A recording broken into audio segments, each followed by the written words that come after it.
하나님께서 천지를 창조하실 때 하루하루 그 창조 사역이 끝나고 나면 성경에 꼭 반복되어 나오는 표현이 있는데요, 하나님이 보시기에 좋았더라, 이런 표현이 첫째 날, 둘째 날 계속 나옵니다. 그러다가 마지막 날 인간을 만드신 다음에 보면 하나님이 보시기에 심히 좋았더라, 이렇게 되어 있습니다.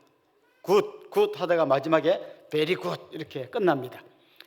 인간은 하나님께서 다른 피조물보다 훨씬 특별하게 만드셨습니다. 가장 특별한 점이 뭔가 하면 하나님의 형상을 따라 만들었습니다. 한마디로 하나님을 닮은 존재가 되게 했습니다.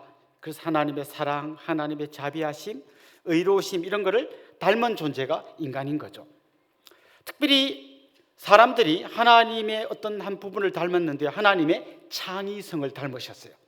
하나님께서 온 천지를 만드신 것처럼 인간들도 그 하나님을 흉내내서 뭔가를 만들 수 있는 존재가 된 거예요.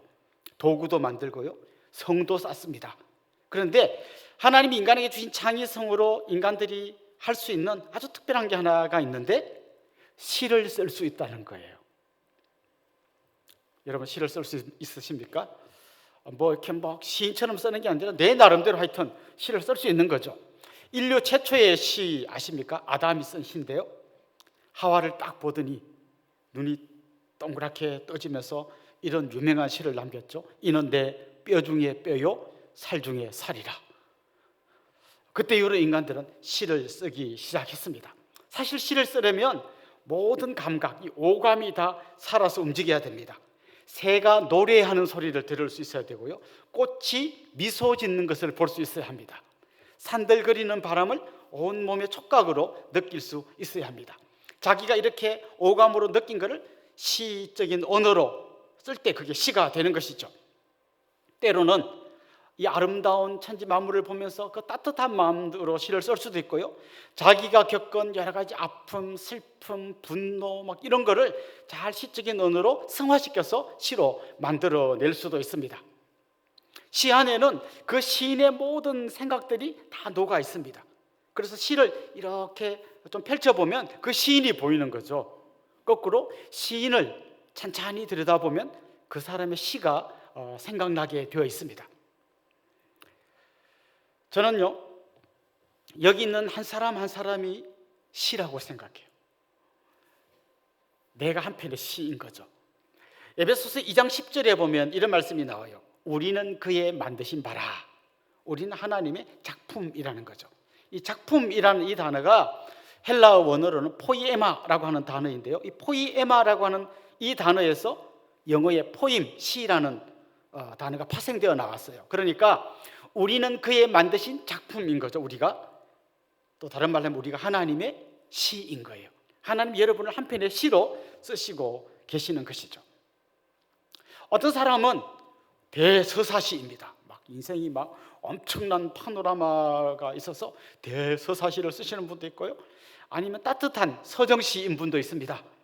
그리고 여백이 많고 간결한 그런 또 한편의 시이신 분도 있죠. 저는 야곱 같은 사람은 그야말로 대서사시라고 생각해요. 워낙 굴곡이 심하고 여러 가지 스토리가 많이 있습니다. 그런가 하면 그 과부가 된 시어머니를 봉양하기 위해서 타국으로 건너왔던 룻이라고 하는 이 여인은 서정시라고 표현하고 싶어요. 에녹 같은 사람의 인생을 보면 그의 인생에 관한 이야기가 별로 없어요. 그냥 자녀를 낳고 하나님과 동행하다가 하나님의 부름을 받았다. 이런 사람은 아주 여백이 많고 간결한 시이지만 우리에게 큰 울림을 주는 한편의 시라고 할 수 있습니다. 자, 여러분 한 분 한 분이 시인 거죠. 그 시를 쓰신 분은 하나님이십니다. 우리가 한 편의 시를 잘 이해하려면 시인이 어떤 분인지를 알아야 시인의 이런 마음이 이렇게 시로 녹아졌구나를 아는 것처럼, 내가 내 인생을 제대로 이해하려면 나라고 하는 시를 쓰신 하나님이 어떤 시인인지를 알아야 내 인생이 해석이 되는 거예요. 만약 그 하나님을 잘 알지 못하면 이런 인생이 다 있어 이렇게 되는 거죠. 우리가 시적인 소양이 좀 이렇게 깊지 않을 때 어떤 시를 보면 이런 글이 다 있어 이런 것처럼, 하나님이 어떤 분인지를 모르면 나라고 하는 시편이 이해가 되지 않는 것입니다. 하나님은 우리들 한 사람 한 사람을 정말 때로는 고난, 때로는 아픔, 슬픔을 통과하게 하시지만 그걸 통해서 우리를 너무나 멋진 한 편의 시로 만들어 가고 있습니다. 시를 읽다 보면요, 1년, 2년, 3년 이렇게 막 이어지지 않습니까? 그때 이 시를 이해하기 위해서는 시 전체를 다 읽어봐야 돼요. 중간에만 톡 끊어가지고 읽으면 앞에 끊고 뒤에 끊고 하면 이게 무슨 시인지 잘 이해가 되지 않습니다. 우리 인생도 마찬가지예요. 내가 내 인생을 이해하려면 이 시를 쓰신 하나님을 이해할 뿐만 아니라 나라고 하는 시편 전체를 봐야 돼요. 앞에 1년에 무슨 이야기가 있고 2년에 무슨 이야기고 마지막 3년에 무슨 얘기가 나오는지를 다 보아야 한다는 것입니다. 오늘 우리가 읽은 이 시편을 잘 보면요, 이 시편의 저자는 지금 큰 고난의 한복판에 서 있어요. 그런데 이 시인은 자기라고 하는 시를 이해하기 위해서 자기 인생을 쭉 펼쳐봅니다. 그래서 6절에 보면 이런 표현이 나옵니다. 내가 모태에서부터 주의 붙드신 바 되었으며 내 어미 배에서 주의 취하여 내신 바 되었사오니 나는 항상 주를 찬송하리이다. 자, 자기라고 하는 이 시를 어디서부터 그는 이제 시작한다고 보는가 하면 모태에서부터, 엄마 뱃속에서부터 시작되는 내 인생을 펼쳐보는 것이죠. 그러다가 5절에 보면 어릴 때부터라는 표현이 나오고요, 9절에는 늙은 때라는 표현이 나오고 18절에는 백발이라는 표현이 나옵니다. 그러니까 그는 지금 모태에서부터 백발이 될 때까지 자기 인생 전체를 쫙 펼쳐놓고 자기라고 하는 시를 이해하면서 또 자기 나름대로 시를 쓰고 있는 것입니다. 자, 그는 지금 자기 탁 끊어서 지금 현재를 보면 너무 고통스러운 현장 가운데 있어요. 그의 주위에는 악한 사람 혹은 흉악한 자라고 표현되는 그런 사람들이 둘러서 있습니다. 그 사람들이 여러 가지 방법으로 이 시인을 괴롭히고 있습니다. 특별히 오늘 이 시에 표제가 없어요.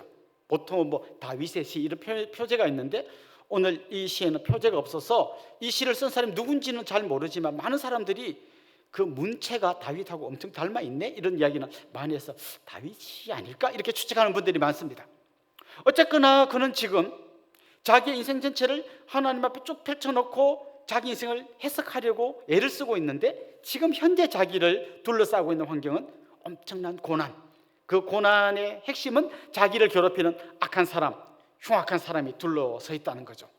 특별히 이 악한 사람들은 말로 계속해서 그를 찌릅니다. 막 비수가 되게 막 찌르는 거죠. 그런데 특별히 이 사람들이 찌르는 말 중에 가장 고통스러운 말이 나오는데요, 10절 11절입니다. 우리 같이 한번 읽어볼까요? 내 원수들이 내게 대하여 말하며 내 영혼을 엿보는 자들이 서로 꾀하 이르기를 뭐라 그랬습니까? 하나님이 그를 버리셨은즉 따라잡으라 건질 자가 없다 하오니. 자, 보세요. 잘 나가는 사람이 완전 바닥에 쿵 떨어졌어요. 그럼 사람들이 뭐라고 하는데 제일 가슴 아픈 말이 뭔가 하면 하나님이 저 사람을 버렸다는 거죠. 왜 이 말이 아플까요? 사실은 자기도 그런 생각이 좀 드는 거죠. 하나님 나를 버린 거 아닌가? 하나님 나를 잊어버린 거 아닌가? 그러다 고통이 더 심해지면 어떤 생각까지 갈까요? 하나님이 계신 걸까? 계시다면 왜 내 인생에 이런 아픔과 어려움과 고통이 계속되는 걸까? 막 이렇게 질문을 던지게 되어 있죠. 최근 역사 속에서 보면요, 1차 대전, 2차 대전 끝난 다음에 이런 글들, 이런 표현, 이런 사상들이 굉장히 강해졌어요. 하나님은 인간을 돌아보지 않는, 그냥 있지만 관심이 없는 분이거나 아니면 없거나 둘 중 하나다. 이런 이야기들이 굉장히 많이 일어났어요. 대재앙이 생겼을 때 사람들이 질문을 던집니다. 하나님이 계시다면 왜 이런 재앙이 생겼나? 사실 우리가 어설프게 여기에 대답하는 거 굉장히 위험하다고 생각해요. 우리의 이 좁은 생각으로 그 광대하신 하나님을 이해한다는 게 쉽지 않기 때문입니다. 저는 이럴 때마다 그냥 사실은 입을 다무는 게 제일 맞다고 봐요. 하나님, 저는 잘 이해가 되지 않습니다. 이게 더 정직한 표현이라고 봐요. 억지로 우리가 해석하는 게 어쩌면 더 위험할 수 있어요. 자, 그런데 만약에 여러분 하나님이 없다라고 이야기하면서 지금 인간들의 삶 가운데 생기는 이 문제를 해석하려면 어떻게 해야 될까요? 자, 대재앙이 생겼어요. 하나님이 있다면 왜 생겼냐 이렇게 말하는데, 그럼 하나님이 없다면 왜 생겼죠? 하나님이 없다면 왜 이렇게 참혹한 전쟁이 생겼죠? 왜 옆에 있는 전우의 팔이 날아가고 다리가 찢기고 옆에 전우가 피를 흘리며 죽어가는 걸 보면서 하나님이 계시다면 왜 이렇습니까 했는데, 그럼 안 계시다면 왜 이런 일이 생긴 거죠? 안 계시다면 왜 대재앙이 일어나고, 하나님이 안 계신데 왜 내 인생에 설명할 수 없는 이런 아픔과 고난이 찾아오는 거죠. 하나님이 없다고 하면서 이걸 설명하려고 하면 어떻게 설명할 수 있을까요? 인간이 기껏 설명해내는 게 이런 겁니다. 운이 없었어, 재수가 나빴어, 이런 거 말고는 설명할 길이 없어요. 하나님이 없다면. 자, 만약에 이런 식으로 우리가 우리 인생을 본다면요, 그야말로 랜덤으로 무슨 일이 툭툭 터지는 거죠. 아무 맥락도 없이.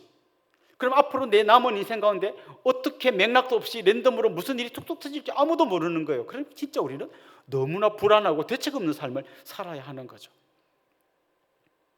그러다 보니까요, 우리나라 대학이 제일 많이 모이는 저 신촌에 점집이 그렇게 많이 있대요. 주 고객은 그 최고의 지성을 자랑하는 그 대학생들. 도대체 내 인생이 어떻게 될지를 모르는 거예요. 거기 가서 자꾸 기웃거려 보는 것이죠. 아니면 어떻게 내 인생에 닥친 이 고난을 설명합니까? 과거의 어떤 일을 가지고 끌어와서 설명할 수도 있습니다. 주로 남 탓이죠. 우리 아버지가 알코올 중독이어가지고 어릴 때부터 나를 학대해가지고 그때부터 내가 좀 삐뚤어져가지고 나는 이렇게 됐어요. 그때 우리 큰형이 우리 재산 다 빼갖고 사업한다 가서 다 말아먹는 바람에 우리 폭삭 주저앉았어요. 이런 거를 약간의 이유가 될 수 있겠지만, 이런 걸로 지금 현재의 고난을 설명하면 사실 나에게는 여전히 답이 없어요. 왜냐하면 폭삭 망한 우리 형은 계속 망해있고 우리 아버지는 여전히 알코올 중독자로 남아있기 때문이죠. 결국 우리 성도들이 가야 할 곳은 뭔가 하면 잘 이해가 되진 않지만, 그래도 하나님 앞에서 몸부림치면서 하나님과의 대화 속에서 지금의 이 고난을 풀어내어야 한다는 것이죠. 특별히 그 고난을 풀어낼 때 지금 여기만 딱 잘라서 보는 게 아니라 내 인생 전체를 쫙 펼쳐놓고 모태에서부터 백발까지 하나님이 어떻게 나를 만들어 오셨고 어떻게 만들어 가실지를, 어떻게 한 편의 시를, 나라고 하는 시를 써 가실지를 이렇게 보면서 내 인생을 이해해야 한다는 것이죠. 지금 오늘 이 시인은 분명 자기 고난의 이유를 하나님이 알고 있다고 생각해요. 20절 한번 보십시오. 이렇게 말합니다. 우리에게 여러 가지 심한 고난을 보이신 주께서 우리를 다시 살리시며 땅 깊은 곳에서 다시 이끌어 올리시리이다. 하나님이 이 고난이 내 삶에 있도록 허락하셨고 뿐만 아니라 나를 여기서부터 이끌어 올리실 거라는 걸 알고 있어요. 하나님이 어떤 이유가 있어서, 예를 들면 나를 더 다듬고 단단하기 위해서 이 고난을 통과하게 하시지만 결국은 나를 여기서 이끌어내실 것이다 라고 하는 확신이 있는 겁니다. 그래서 하나님 앞에 엎드려서 당당하게 기도하는 겁니다. 아까 제가 인생을 쭉 펼쳐보라 했잖아요. 모태에서부터 백발까지. 자, 펼쳐보면 지나온 시간 동안 하나님이 내 기도에 어떻게 응답했는지가 하나하나 드러나게 돼 있어요. 그럼 지금까지 그렇게 내 기도에 응답해 오신 하나님이라면 아직까지 문제는 그대로 있지만 이 문제도 하나님이 풀어주실 것이다 라고 하는 답을 얻게 되는 것이죠. 여러분, 하나님이 계시다는 객관적인 증거가 어디 있는지 아십니까? 그건 한마디로 성경이에요. 여기 보면 하나님이 계시다고 다 기록되어 있습니다. 그런데 이게 내게 체험되려면요, 기도가 필요해요. 하나님이 계신 것을 확인하는 가장 확실한 주관적인 증거는 기도의 응답이에요.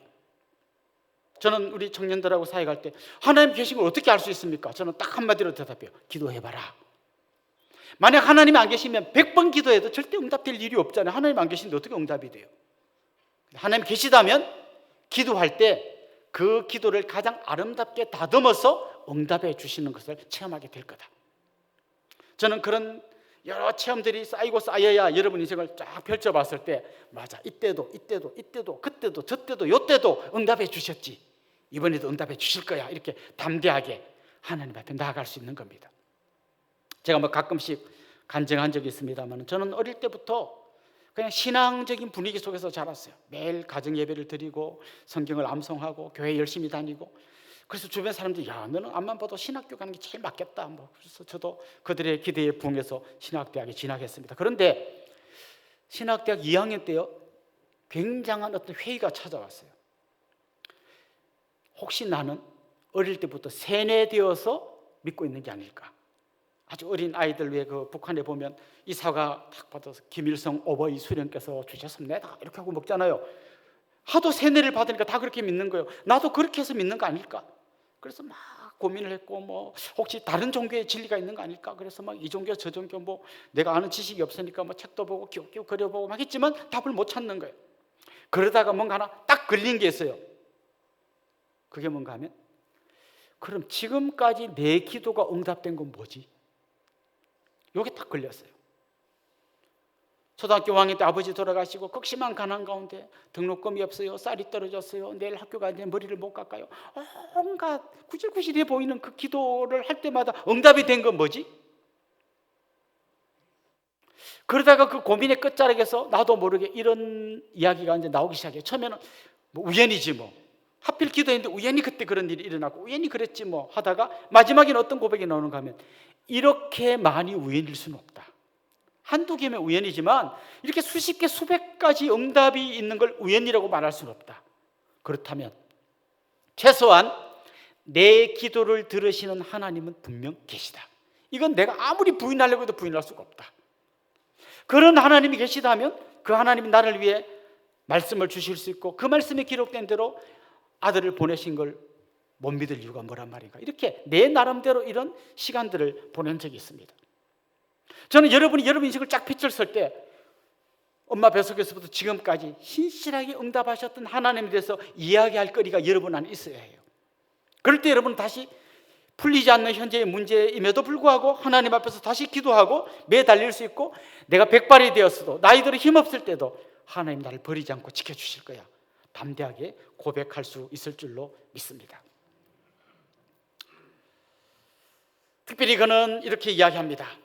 6절에 보면 하나님은 내가 모태에 있을 때부터 나를 택하셨다. 그때부터 하나님 나를 택하셔서 붙들고 있었다는 거죠. 3절에서는 이런 말씀이 나옵니다. 주는 내가 항상 피하여 숨을 바위가 되소서. 주께서 나를 구원하라 명령하셨으니 이는 주께서 나의 반석이시요 나의 요새이심이니이다. 이렇게 말했다는 거죠. 하나님이 내가 너의 요새가 되어주고 내가 너의 반석이 되어줄 테니까 너는 내게 피해서 너를 구원해라. 이렇게 말씀하셨다는 거죠. 힘들어? 어려워? 그럼 나한테 와. 그러면 너 내가 구원해 줄 거야. 이렇게 하나님이 말씀하셨다는 거죠. 그런 수많은 이야기를 그가 갖고 있는 겁니다. 그는 그래서 오늘 시편에 보면 하나님은 나의 반석이십니다. 하나님 나의 요새이십니다. 하나님 나의 산성이고 소망이십니다 라고 당당하게 고백할 수 있는 겁니다. 자, 이렇게 확신에 찬 그의 마음이 이제 다시 정리가 되면서부터 이 시의 후반부로 가면 그의 입에서부터 찬송이 터져 나오기 시작합니다. 22절부터 24절 한번 같이 볼까요? 나의 하나님이여, 내가 또 비파로 주를 찬양하며 주의 성실을 찬양하리이다. 이스라엘의 거룩하신 주여, 내가 수금으로 주를 찬양하리이다. 내가 주를 찬양할 때에 나의 입술이 기뻐 외치며 주께서 속량하신 내 영혼이 즐거워하리이다. 나의 혀도 종일토록 주의 의를 작은 소리로 엎조리오니 나를 모해하려 하던 자들이 수치와 무한을 당함이니이다. 자, 그는 이 터져나오는 감격을 억누를 수 없어서 찬송을 합니다. 그래서 손에 잡히는 악기를 들고 비파로 찬송하고 수금으로 찬송합니다. 근데 오늘 본문을 보면요, 정말 아주 그 시적인 표현이 이렇게 나오죠. 하나님, 내 입으로 찬송하고 내 입술로 찬송하고 내 혀로 찬송합니다. 아니, 내 깊은, 내 영혼 깊은 곳에서부터 나를 속량해 주신 그 주님을 찬양합니다. 이렇게 이야기합니다. 여러분, 이 시인의 이렇게 시적인 표현이 느껴지십니까? 입으로, 입술로, 혀로, 내 영혼으로 찬양하는 것이죠.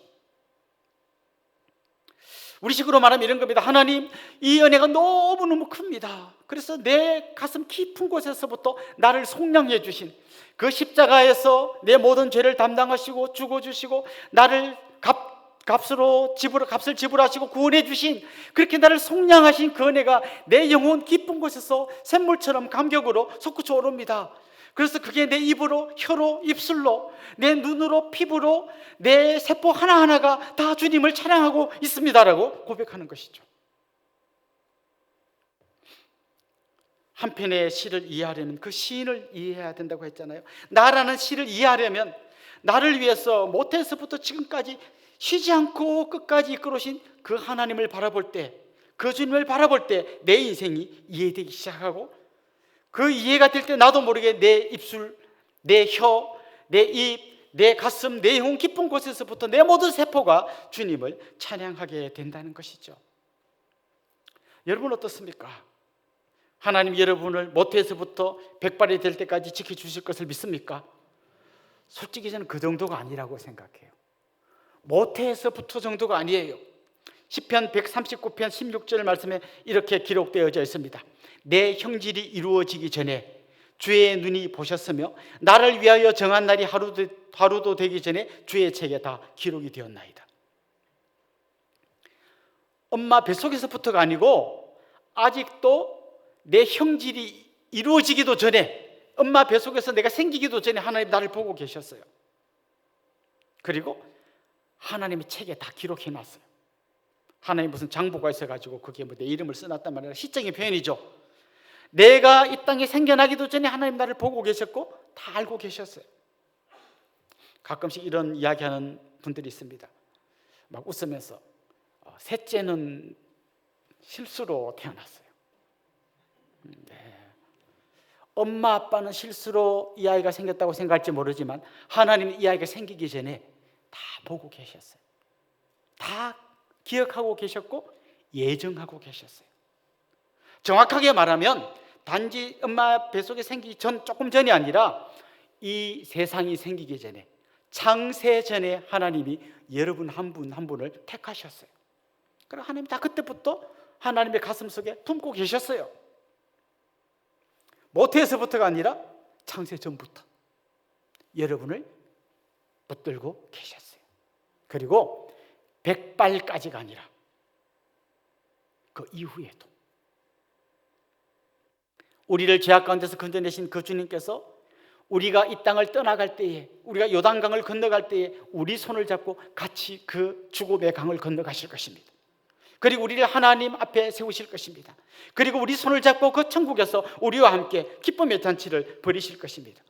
하나님은 모태에서부터 백발까지가 아니라 창세전부터 우리가 하나님 앞에 설 때까지 우리를 붙들고 가실 것입니다. 혹시 여러분의 노후가 걱정되십니까? 저도 가끔 생각하면 걱정이 돼요. 막 연금이 바닥나고 뭐 이래갖고 나중에 연금 낸 것도 얼마 없지만 그나마 그거 맞지도 못하 먹으면 어떡하나 뭐 이런 이야기를 들으면 그럴 수도 있겠다는 생각이 들어요. 하지만 한 가지 분명한 것, 모태에서 백발까지, 아니 창세전부터 영원까지 나를 붙드실 그 주님이 뭐 어떻게 도우실지는 모르지만 여하튼 나를 책임지실 것이다. 혹시 여러분 내가 죽을 때 무섭지 않을까? 어떻게 죽지? 주님께서 여러분이 눈을 꼭 감는 그때까지 한 번도 그 손을 놓지 않을 거예요. 분명히 이 땅에서 가족들과 함께 마지막 대화를 나누면서 눈을 감았는데 눈을 떠보니까 여전히 손을 잡고 계신 그 주님이 하나님 앞에까지 나를 이끌고 가실 것을 믿음으로 우리가 때로는 죽음도 통과하고 요단강도 건너가고 내 노후도 하나님께 맡기고 당당히 살아갈 수 있게 될 줄로 믿습니다. 이게 우리의 인생인 거예요. 그래서 너무 좁게 보지 마시고 이 나라고 하는 시편을 쫙 펼쳐서 보십시오. 모태에서 백발까지, 아니 이 시편에도 기록되지 않은 그 뒷면에 보니까 창세전부터 영원까지 나를 지키실 그 주님, 나라고 하는 이 시편의 한복판에 그리스도의 십자가가 서 있습니다. 그리고 그 십자가를 통과한 내가 결국에는 하나님 보좌 앞에까지 담대히 나아가게 될 놀라운 한 편의 시가 바로 나라는 것을 기억하면 좋겠어요. 그래서 이 시인은 막 찬송합니다. 그 기쁨으로 온 세포가 다 동원돼서 찬송합니다. 그러다 그는 이런 표현을 씁니다. 하나님, 내가 하나님의 은혜를 후대에 좀 더 전하고 싶습니다. 다음 세대에게 하나님이 나와 함께 하셨던 그 놀라운 역사를 더 이야기해주고 싶습니다. 이렇게 고백합니다. 다시 말하면 지금부터 내가 사는 것은 단지 생명을 고무줄 늘리듯이 조금씩 연장해가지고 이렇게 늘려가는 게 아니라는 거예요. 나는 분명히 이제부터 내가 살아야 할 이유가 분명히 있습니다. 내가 해야 할 일이 있습니다. 그건 바로 다음 세대를 세우는 일이고 아직도 하나님 알지 못하는 사람에게 내가 경험한 이 사랑과 은혜를 전하는 것, 저는 그 일을 하기 위해서 앞으로 살아갈 겁니다. 이제는 삶의 이유까지 생겨나게 된 것입니다. 사랑하는 성도 여러분, 오늘 이 시편의 저자는 고난의 한복판에서부터 자기의 시를 시작합니다. 그런데 그는 자기라고 하는 이 시를 여기만 보는 게 아니라 쫙 펼쳐봅니다. 그래서 저 모태에서부터 저 백발까지 펼쳐보면서 처음부터 끝까지 나와 함께 하실 하나님을 깨닫고 그 하나님을 향하여 말할 수 없는 찬송을 부르며 자기가 사는 이유가 뭐라고 이야기하면서 이 시편이 마무리됩니다. 저는 오늘 이 시편을 대하는 여러분 안에 여러분이라고 하는 시 한복판에 서 있는 십자가가 선명하게 드러나기를 소망하고, 창세전부터 주님 앞에 서는 그날까지 여러분을 이끌어 가신 그 주님 손을 붙들고 마지막까지 기쁨의 찬송을 목이 터져라 부를 수 있는 그런 여러분들이 될 수 있기를 주님의 이름으로 축원합니다.